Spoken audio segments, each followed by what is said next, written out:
mesela deyir ki, Nizami Gəncəvi demiştir. Boşa nöqtə qoyuruq.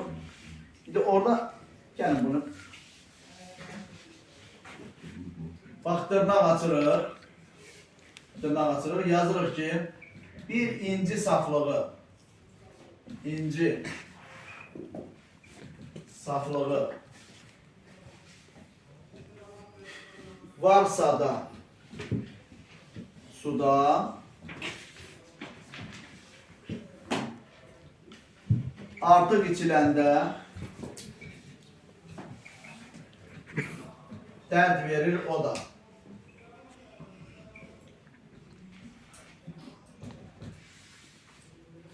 Başlayalım. Söz Nizami Gəncəvilidir. Heç bir dəyişikliyi etmədən verilir. Nəyin içində verdim? Dırnağın içərisində. Baxın. Burada görsən, birinci misra burada bitir, vergül qoydum. İkinci misra da burada bitir, sonunda nöqtə qoydum. Bu vergüllə, bu nöqtənin vasitəsi nitqi heç bir aidiyyəti yoxdur. O sırf cümlənin özü ilə, öz intonasiyası ilə bağlı olan durğu işarələridir.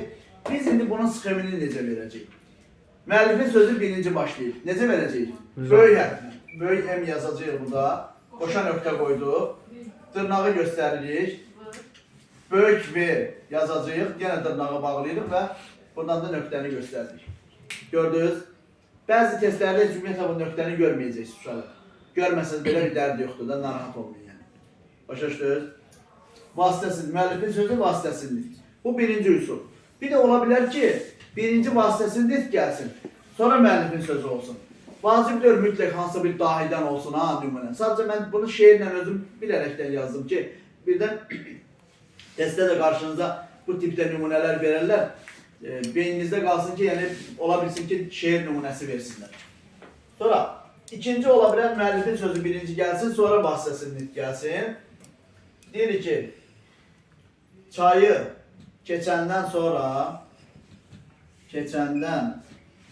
sonra məni də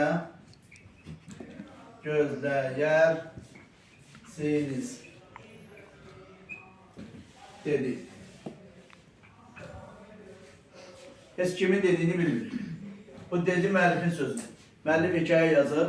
Obrazlardan biri deyir ki, çayı keçəndən sonra məni də gözləyirsiniz. Necə yazacaqsın? Sonra Böyük bir hərfi buradan başlayıb.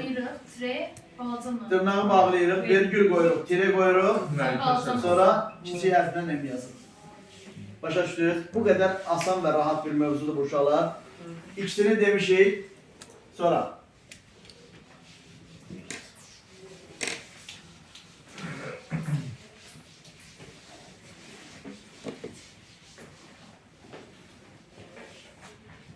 Gəldik üçüncü versiyaya. Üçüncü versiya nədir? Burada müəllifin sözünün ortasında vasitəsizlik verilir. Bax, məsələn, deyir ki,